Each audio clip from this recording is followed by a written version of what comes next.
welcome to part two. Yeah, pretty much just picking up right where I left off in the last video. I think there is a lot I can get into today. What I've been doing is I've been looking at this map that they had stocked up at the entrance of this WMA, this wildlife management area. They had it at the information poster and with all of that, so it's been really helpful. But it's showing a lot of cool stuff on this map. A lot of trails.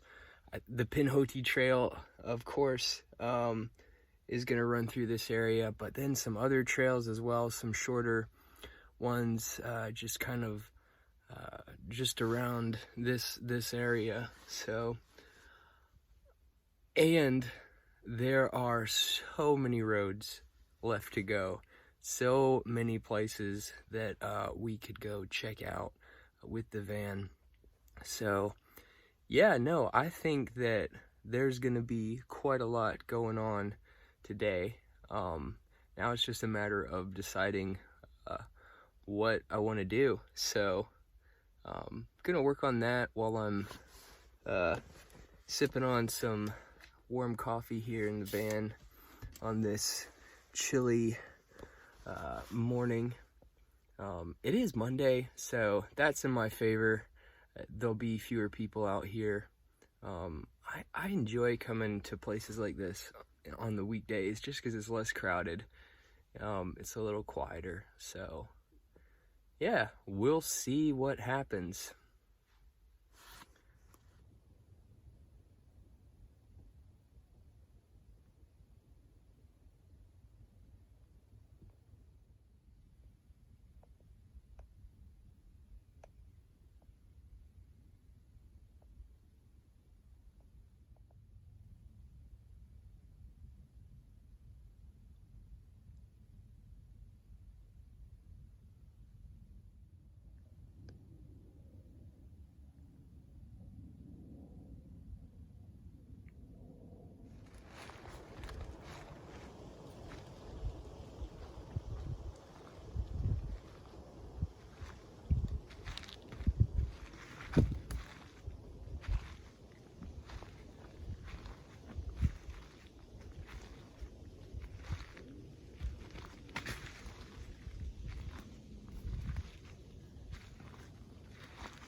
As I'm getting ready to pull out here and leave this beautiful camp spot, I'm just gonna do a walk around and make sure that I got all of my stuff and as well as all of my trash that might have fallen out or might have been left on the ground in the process of doing things. I'm also trying to, I like to try to pick up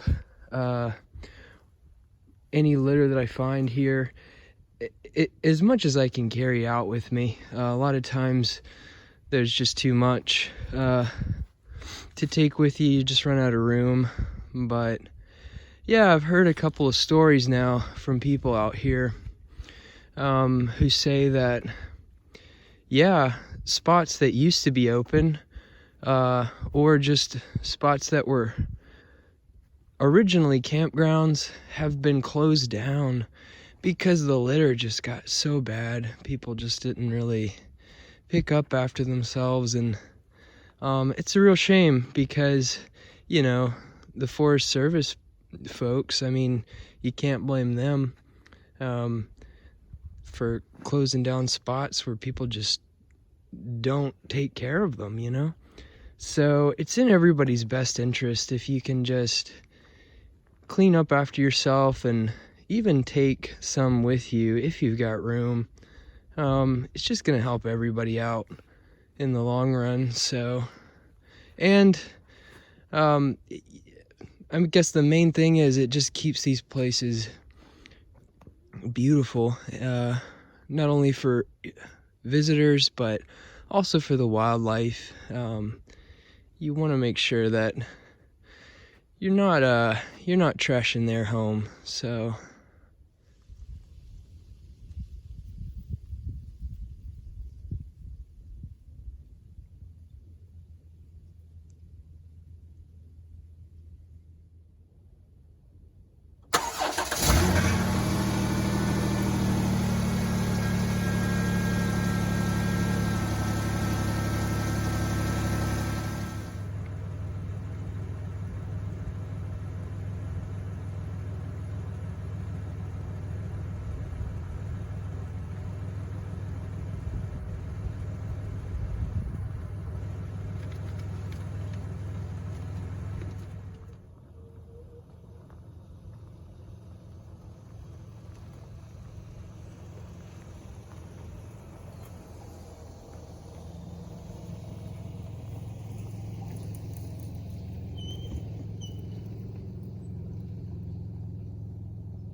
yeah, the van is a little squeaky. She's a bit cold, and yeah, that moisture seems to, I don't know if it's the brakes or the rotors, but anytime it gets a little wet, she gets a little bit squeaky. So we'll get you warmed up, girl.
So I drove back up here to the spot where the forest road meets the highway, where we came in, and yeah, and I think this is where the Pinhoti Trail crosses, so I do want to check that out and just stretch the legs a bit. I don't think I've mentioned it yet, but this is a Hollins Wildlife Management Area, and yeah, it's a pretty big area, honestly. We're right here, and the yellow dots are the Pinhoti Trail, I believe, so you could see it definitely runs through here quite a ways, so I'm gonna check that out, I think.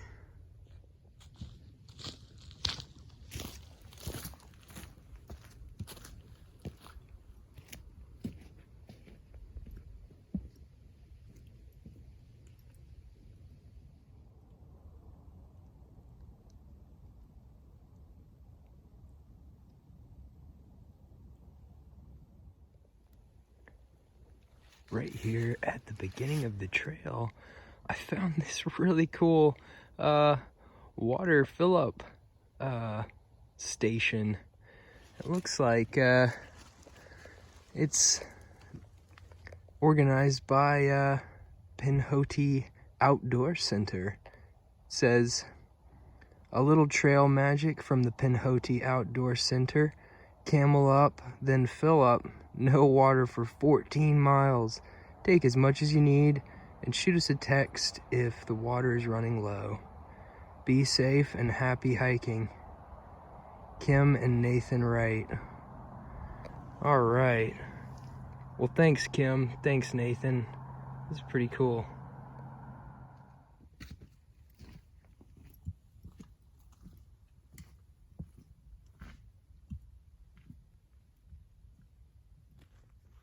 All right, well, I believe I am heading north, kind of up the hill there, up the mountain. The trail went south as well, down that way into the valley, but I'm thinking that if we can get up this hill, up this mountain a little ways, I'll bet you we're gonna get some pretty cool views.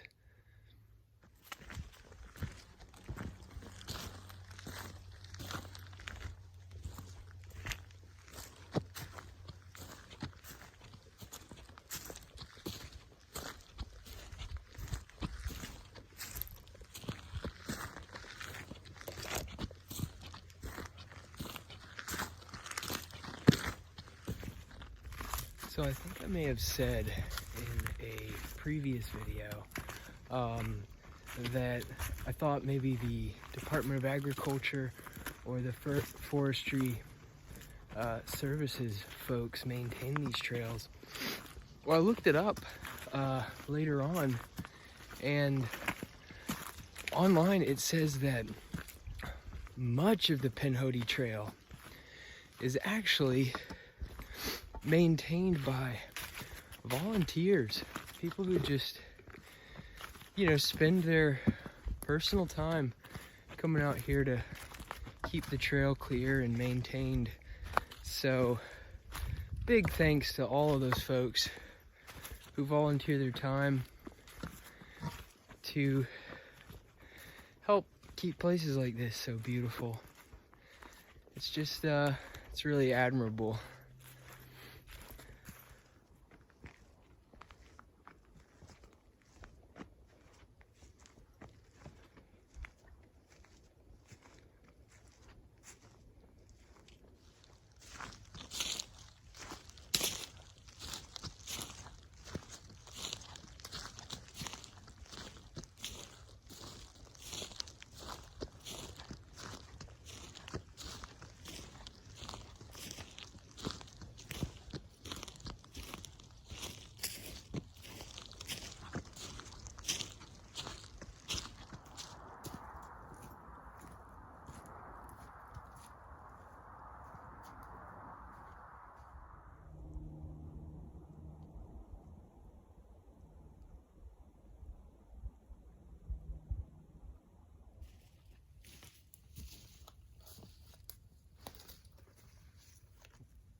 Hey. You build that? No. I was about to say, that's impressive. Yeah, no, pretty cool. I think I'll get a picture of that. Yeah.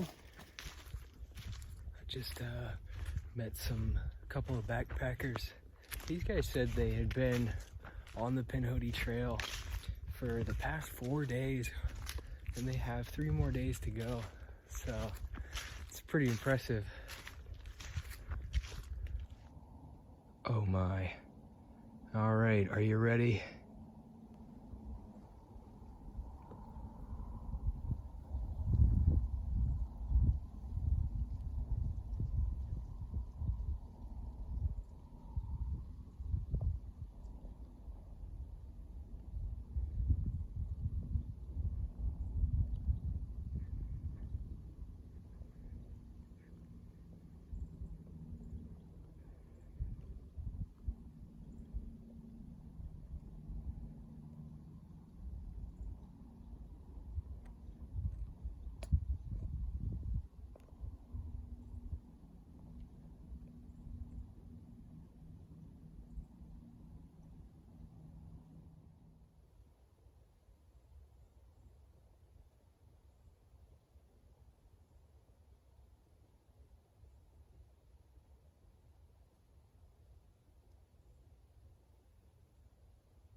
You know, some spots are just so beautiful, and there's just so much to take in, like this spot right here, that it almost just doesn't sink in. You almost just can't process it all at once. You really just need to sit with it for a bit and let it sink in, just what you're looking at.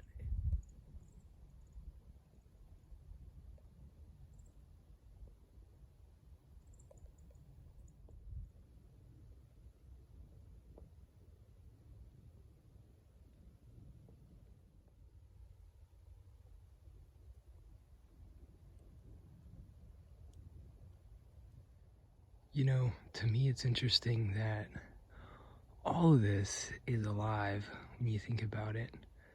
I mean, all of it.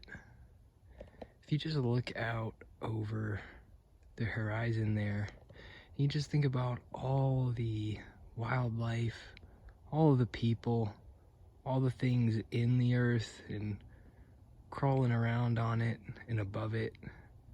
The whole biosphere really is just one big collective life force.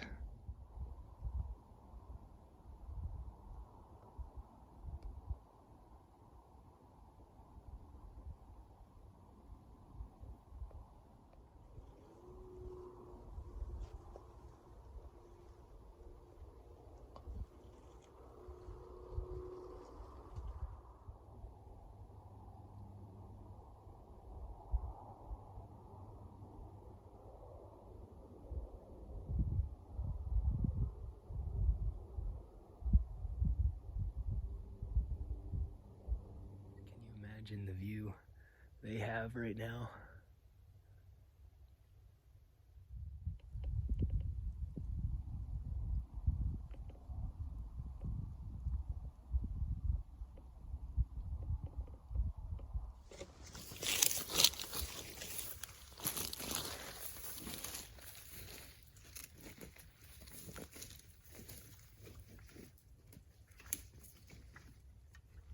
All right, well, heading back down now. Wow, what an experience to see that. Man, it's pretty cool.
Well, now that I'm back to the van, I think I'm gonna come up with a game plan for the rest of the day. It is already noon. I don't know where the day goes, but man, it slips away fast. So should have just enough time to find a new spot, and then maybe do some other things that I've been wanting to do when I get there before it gets too dark. I've only got about 5.5 hours before the sun sets. So yeah, I'm gonna look at the map and see if I can figure out a good spot to go for the evening.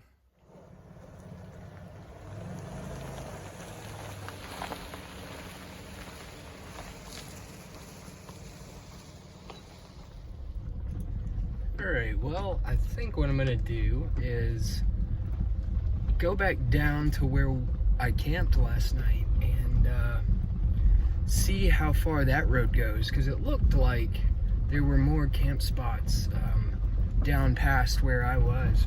And one thing I'm trying to keep in mind is, even though this is part of the Talladega National Forest, as far as I know, it is a WMA, it is a wildlife management area.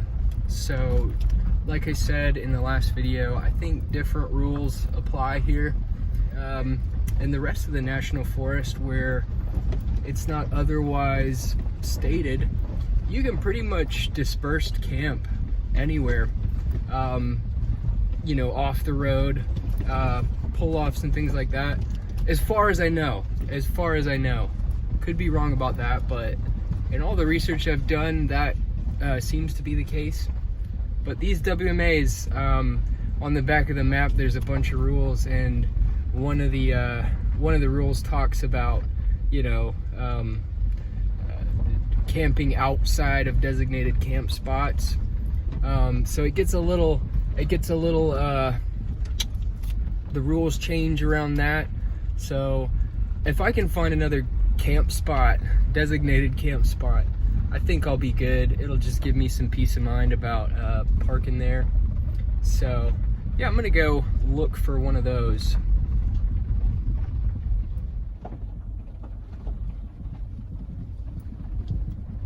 All right, well, here is where we camped last night, and I'm gonna keep on looking.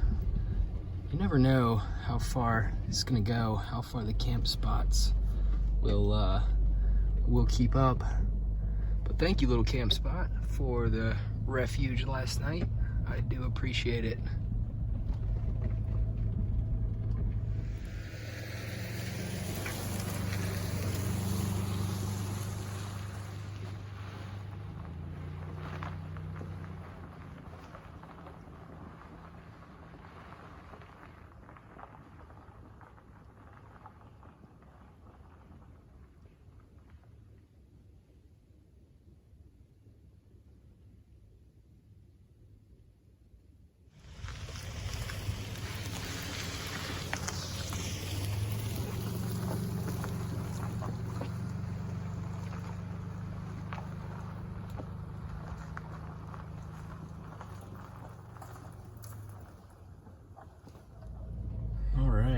We're getting off into the bush.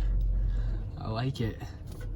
Yeah, I passed a whole bunch of camp spots very close to the camp spot from last night, but this road is keeping on going, so let's see how far we can make it. Maybe we'll find something.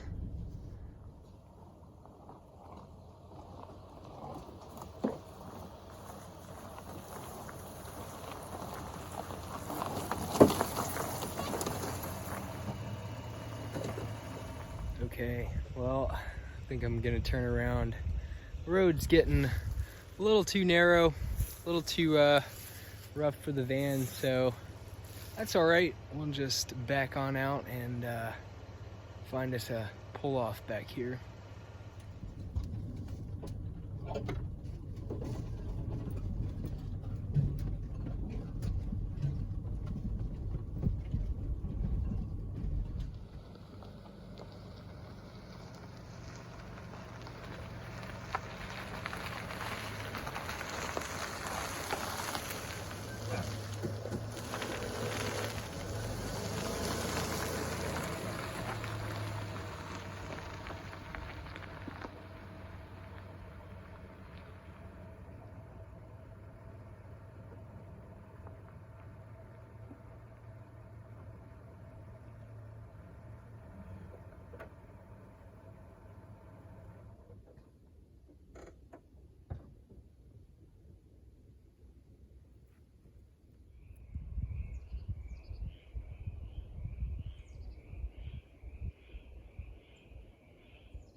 So this looks pretty great. Actually not far at all from the camp spot I was at last night. It's just right around that corner. Not very far at all. So we're definitely good. This is definitely a designated camp area, so I feel pretty good about parking it here. But yeah, now what I want to do, since I've got the afternoon, is you saw in the last video, I played around with some recovery gear and towed from the front, and she did budge. We found us a spot under there, but now the back. I have not tried to tow from the back yet. Now, I also mentioned in the last video that I do not have a hitch on the van, so there's really not a lot underneath there to, this sturdy enough to tow, to attach a tow strap to. So, kind of like the front, I'm gonna have to get a little creative, and yeah, I think I've got an idea. I'm gonna try it out, and hopefully I don't break anything. So yeah, so as I said, there's really nothing good under here. If you had the hitch, it's a long bar that has connections that go up and meet the frame, and it bolts in there and then just kind of hangs under here. So that would be solid. But there's just not a great spot to access the frame without, kind of like the front, getting into this plastic. So you wouldn't want to push that. But luckily, I do have an idea, and this idea came from my dad, actually.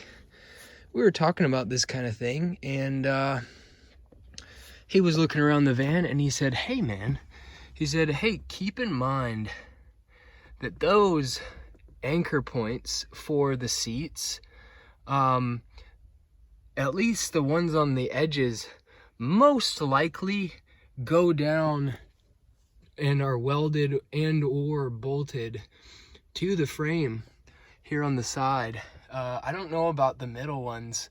I'm sure they'd have to be held on pretty tightly, just in order to lock in the seat and then deal with any potential collision forces that might be involved in an accident. So I imagine that he's right about these anchor points being pretty sturdy, stout connection points. So I'm gonna see if I can rig up some kind of tow setup where I can utilize these anchor points. But anything could happen. It could go very wrong, like the front could have gone very wrong. So we're gonna see.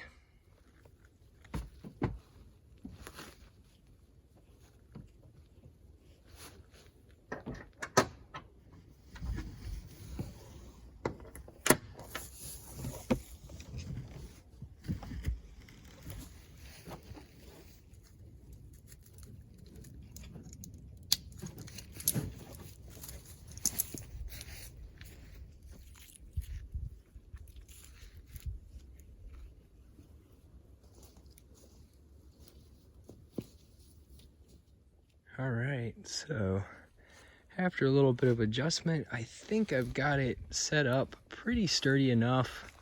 The tow rope, I just locked those hooks into the anchors, put it on the ratchet, got the tow strap hooks connected to the other end of the ratchet, and just one loop around this tree. That'll be plenty for what we're doing. Doesn't need to be too crazy. So I'm gonna get to cranking and see.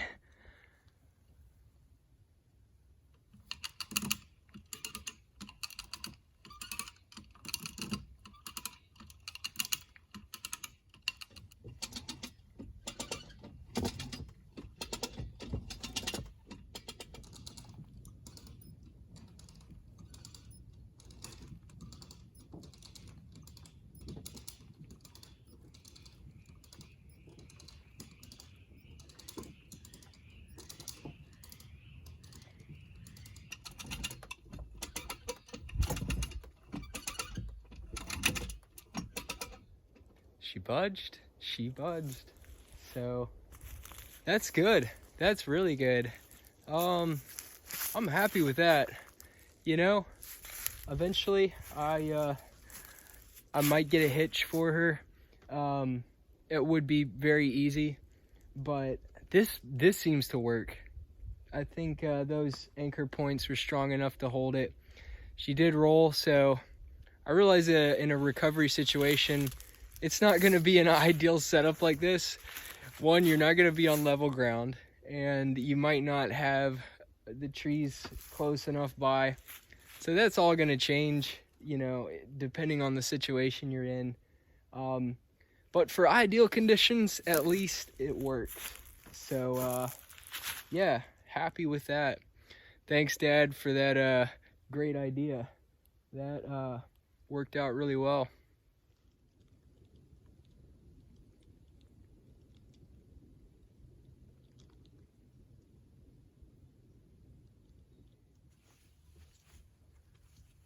All right, well, I feel better about that.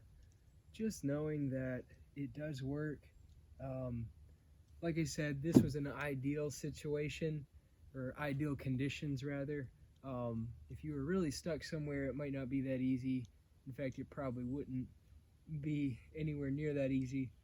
But yeah, this just gives me some peace of mind now, knowing that I could at least have something I could do if I were to get stuck. I think at this point, I've said it quite a few times now that I really try not to push the van because it is very obviously not an off-road vehicle. But sometimes you might not be pushing it and you still end up stuck. So, for example, if I were to pull off on a forest road, just a little pull off for the night, and maybe it was dry when I parked, but maybe then it rains overnight. Now there's a bunch of mud around the tires and you're just kind of sunk in and you're stuck. So I think this would work. This towing setup would work for something like that. Yeah, some of you might be asking, well, why don't you just get Max Tracks? That would be a pretty easy way to get out of a mild recovery situation. And that's not a bad idea. I've thought a lot about getting Max Tracks, but in my mind, the recovery gear kind of covers a larger range of situations. The Max Tracks would work in a lot of cases, but sometimes you're just going to want to have a ratchet and the tow cables. I might still get the Max Tracks eventually, but yeah, I think this is going to work for now. Rather than having to rely on the kindness of a stranger driving by, which I have had to do before. A really nice fella, a long time ago, a really nice fella towed me out of a river I'd gotten my car stuck in. He just happened by and he hauled it out of there. But yeah, in some of the places I go, I don't run into people very often, so you'd kind of be stuck in, or dead in the water, or dead in the mud in that case.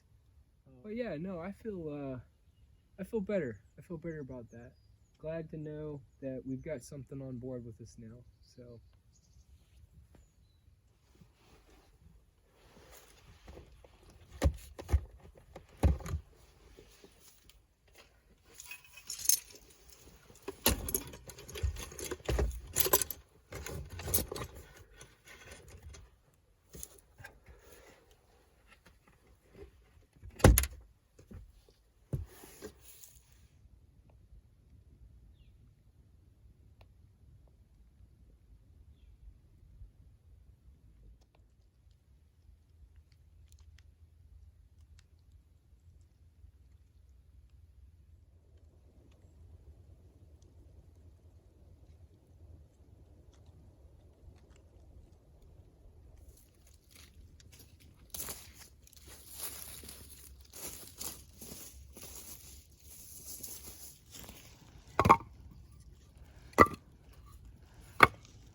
All right, so here we have some tomato, bell pepper, broccoli, spinach, cream of mushroom soup, along with some slightly burned toast. But I think this is gonna be a pretty decent meal here on this afternoon as the temperature is going down. I think it's supposed to be a little cooler tonight, so this warm meal is gonna be pretty good right now.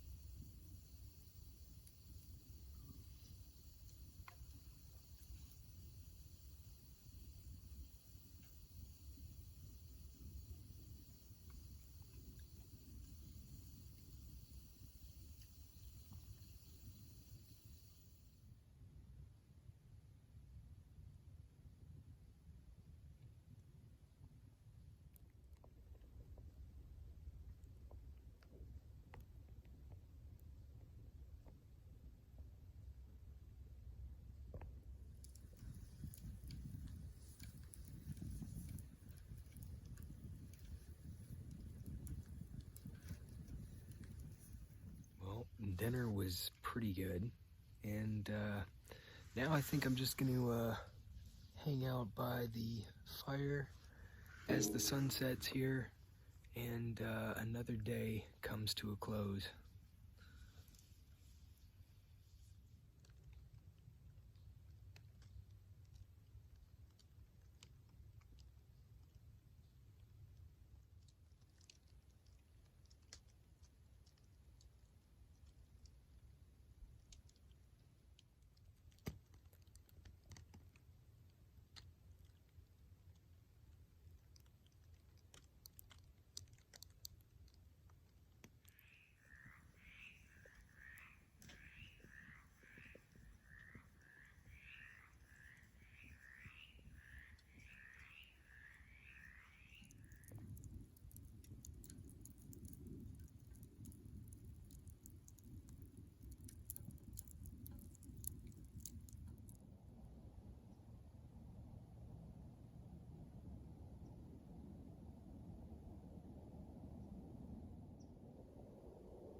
Alright, well, back in the van once again. It was a very nice night, and not too chilly quite yet, but I think it is going to go down here pretty soon. Yeah, I'm fixing to crawl in the sleeping bag and keep the hatch open for a little while and enjoy the night and go to sleep here pretty soon.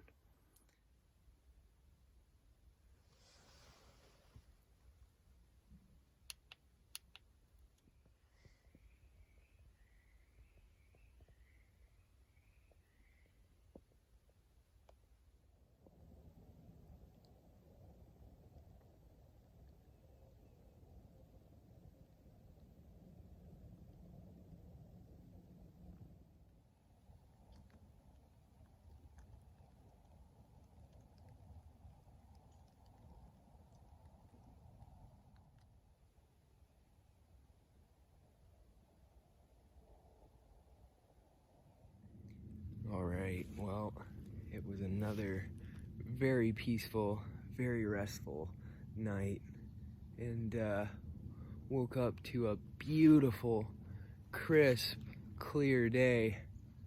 It's just gorgeous.